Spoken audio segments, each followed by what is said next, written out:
भारत माता की जय।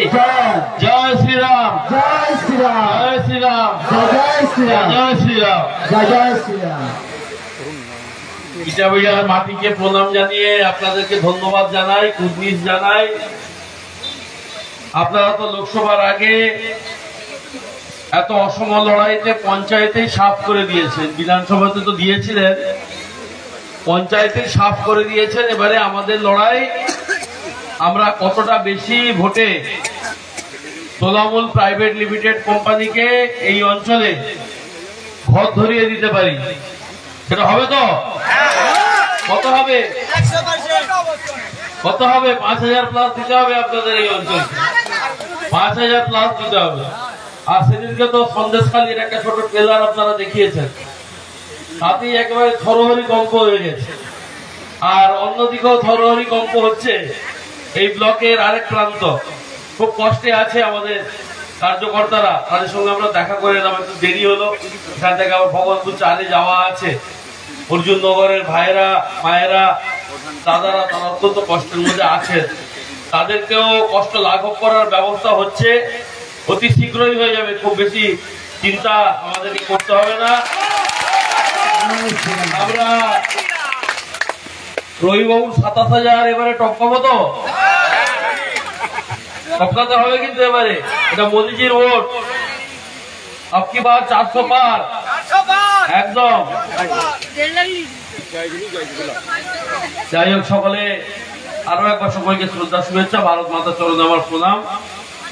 আমাদের বিধায়ক রবীন্দ্রনাথ মাইতি মহাশয় আছেন, আমাদের জেলা সাধারণ সম্পাদক চন্দ্রশেখর মন্ডল আছেন, আমাদের সম্পাদক জেলার সুভাষিস মাইতি স্বপনদা আছেন, জেলা কমিটির সদস্য সুতোবাদী আছেন, এই বিধানসভার কো ইনচার্জ, আমাদের ইটাবাড়িয়া অঞ্চলের সমস্ত নেতৃত্ববৃন্দ, এই মন্ডলের নেতৃত্ববৃন্দ, জনপ্রতিনিধি, আমাদের প্রধান উপপ্রধান সহ সকলেই এখানে আছেন।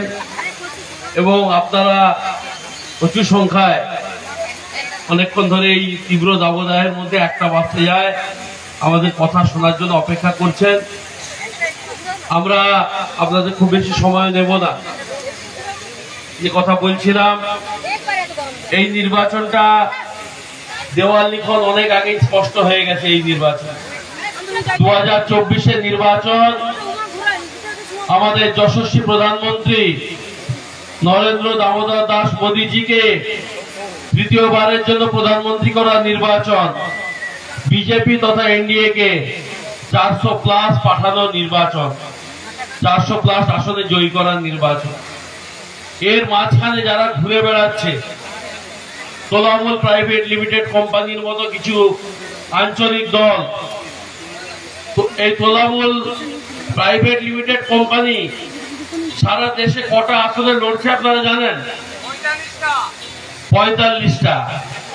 আর বড় বড় কথা, দিদি এবারে প্রধানমন্ত্রী হবে। 45টা আসনে লড়ি কি দিদি এবারে প্রধানমন্ত্রী হবে? এই হচ্ছে এদের অবস্থা। আর এরা 45টার মধ্যে এখানেই তো সাপ। পশ্চিমবঙ্গে তো আমরা 30 প্লাস মিনিমাম নেব।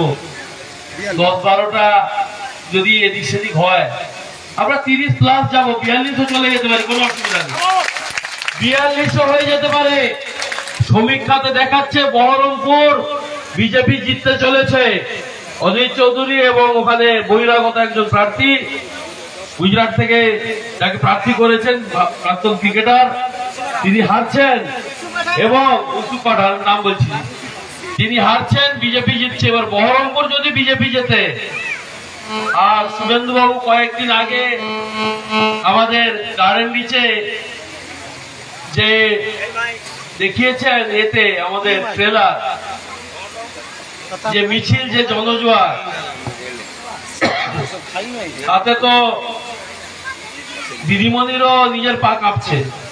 আর পা কাঁপার অ্যাকশন তো কয়েকদিন আগেও দেখেছি আমরা, পা কেঁপে মাথা ঘুরছে, মাথা ঘুরে আবার পড়ে টড়ে যাচ্ছেন। শুধু সন্দেশখালীর অ্যাকশন, সন্দেশখালীর শেখ শাহজাহান দিদিমণির অতি প্রিয় ভাই, সেই ভাই গ্রেপ্তার হওয়ার পরে দিদিমণির মাথা টাথা একেবারে টলমল টলমল টলমল করছে। গোটা পার্টিটা প্রাইভেট লিমিটেড কোম্পানি গোটাটা চোর, আপাত মস্তক উপর থেকে নিচু। সেদিনকে পঞ্চায়েতের উপপ্রধান বলছেন যে হ্যাঁ দিদিমণি টাকা পাঠিয়েছেন বটে 100 দিনের, সে টাকা তো 500 টাকা উপভোক্তাকে দিয়ে বাকি টাকা তো আমাদেরকে কন্ট্রাক্টরকে দিতে হবে। মানে এই যে 21 লক্ষ লোককে টাকা দেওয়ার নামে যে ভাওতাবাজি করেছেন মমতা বন্দ্যোপাধ্যায়, যে 100 দিনের কাজের টাকা ঢোকানোর নামে পশ্চিমবঙ্গের করদাতাদের টাকা তিনি লুট করে তৃণমূল প্রাইভেট লিমিটেড কোম্পানির কিছু লোকের পকেটে ঢুকিয়েছেন। সেই টাকা 500,000 টাকা দিয়ে তাদের মানুষকে বিভ্রান্ত করে বাকি টাকাটা পকেটে ঢুকিয়ে এরা ভোটের কাজে ব্যবহার করার চেষ্টা করবে। তবে এরা ভোটের কাজে কেউ ব্যবহার করতে পারবে না, তার কারণ নির্বাচন অবধি তৃণমূল কংগ্রেস এখন মাঠে যতটুকু দেখছেন এদিক ওদিক ছুটাছুটি করছে, ভোট অবধি এরা মাঠে থাকবে না। আমার স্থির বিশ্বাস 2-3 দফা নির্বাচন হতে দেন, 19 তারিখ শুরু তো, এরা তো পঞ্চায়েতের এখনো এতে আছে, আনন্দে আছে, পঞ্চায়েতের মতো করলিবা আর আইপ্যাক কে দিকে ভোট করে দিবা, এইসব ভাবছে। এসব কিছু হবে না, একেবারে সোজা করে দেবে নির্বাচন কমিশন। কোথাও ট্যাফু করলে সাইজ করে দেওয়ার ব্যবস্থা সেন্ট্রাল বাহিনী করবে। এবং 2-3 দফা ভোটের পর দেখবেন তৃণমূল কংগ্রেস আর মাঠে নাই। মোদীজিকে তৃতীয়বার প্রধানমন্ত্রী করতে হবে। কাঁথি কেন্দ্র থেকে আমরা 7টি বিধানসভা জিতে কাঁথি লোকসভা মোদীজিকে উপহার দেবো, দেবেন তো? আর রবিবাবুর 27,000 শুধু নয়, গতবারে সিদ্দিকবাবু এখানে 37,000 লিড পেয়েছিলেন, সেটাকেও টক্কা দেওয়ার আহ্বান আমি জানাবো। এটা মোদীজির ভোট, এটা আমাদের কারুর ভোট নয়, এটা মোদীজির ভোট। মোদীজিকে 42টা আসন দেওয়ার ভোট। এই ভোটে আমরা সর্বোচ্চ সংখ্যক ভোট দিয়ে কাঁথি লোকসভা আসন ভারতীয় জনতা পার্টি তথা মোদীজিকে উপহার দেবো। এইটুকু কথা বলে আরো আগামী দিনে সভা সমিতি হবে। এখন অত্যন্ত গরম, আমাদের